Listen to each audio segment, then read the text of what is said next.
This is the keyboard I've been using for the past 2 to 3 years, ever since I reviewed it and built it in 2021. It's been my favorite keyboard, but today I put that keyboard to rest. Today I'll be building my next daily driver keyboard, the one I've been eagerly waiting for. Let me introduce to you the TKD Cycle 8.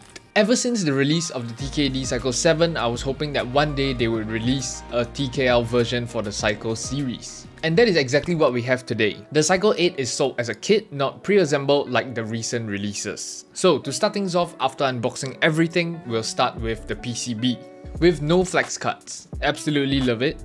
5-pin hot swappable, support for 7U spacebar, compatible with QMK and VIA, and uses screw-in stabilizers. Exactly what you would expect from a normal PCB nowadays. So after lubing and installing the stabilizers provided, we can move on to our foam. We have the standard foam kit, PE, plate, and PCB foam. And don't worry, I'll be providing sound tests for all the different foam configurations, but for now, I'll be installing every single piece of foam. For our plate, I went with polycarbonate. FR4 and aluminum is also available, but in general, I prefer polycarbonate. Now, for switches, these are the Type S switches. I recently tried them at a local store, and I really like how they sound. They basically are a revamp of the Gateron KS3 MX Black switches, improved to like modern standards, I would say. So now that we basically have our PCB sandwich ready, we can move on to our case. As TKD mentioned, Cycle 7 was a fresh endeavor for them, but now with Cycle 8, it's a refined project based on the foundation they have built.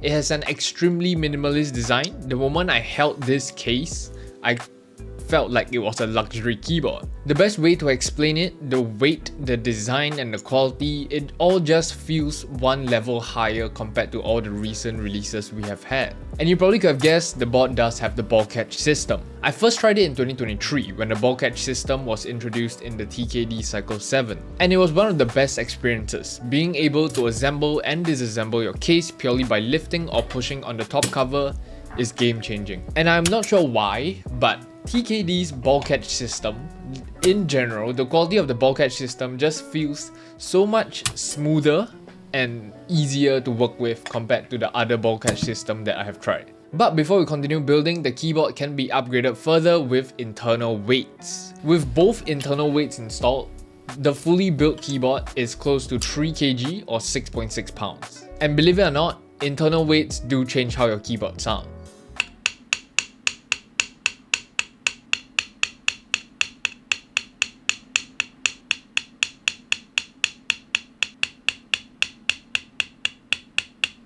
To finish up the build, the keyboard can do two mounting styles, gasket bean mount and O-ring mount. Both of these provide for a very comfortable experience. The gasket bean mount was what was used in the TKD Cycle 7.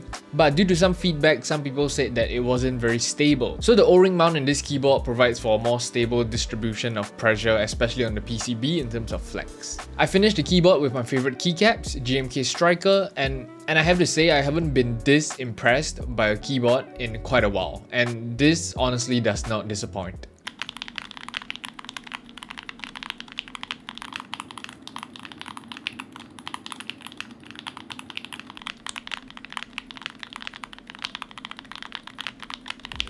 Something I did notice is that my GMK Striker keycaps, I think probably like the spacebar was like warped. It didn't sound very good.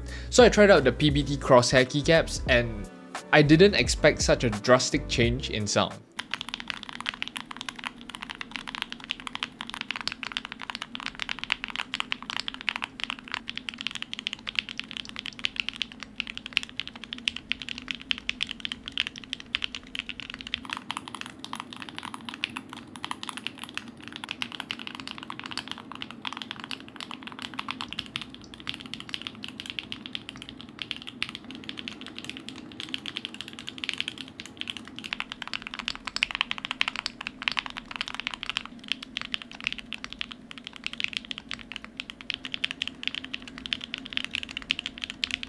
In terms of sound, I'm really happy with how creamy I managed to get it to sound. I ended up rocking the keyboard without PE foam, so basically just plate foam and PCB foam. Considering everything I have mentioned in this video, you probably expect a really big price tag, but this keyboard starts at $159. And I know that some of you might think that that is a little bit pricier compared to the usual recent releases of keyboards, but trust me, for someone who have seen custom keyboards slowly evolve into where we are now, this is probably the best value for money you can get in a custom keyboard. This feels like a luxury keyboard that could have cost $300 to $400 back in the day. But all in all, that is my own opinion. Do let me know your opinion down below, but I'm just gonna say it, this is probably the easiest recommendation I can give to any of you who want a TKL keyboard. They do have a lot of customizable options in terms of weight, color, and PCB options. If you guys are interested, the links are down below. Thank you for watching me build the new daily driver that I'll be rocking from now on, and I hope you guys do enjoy this video. Like this video if you enjoyed it, subscribe if you enjoy my content, and I'll see you guys in the next one. Peace!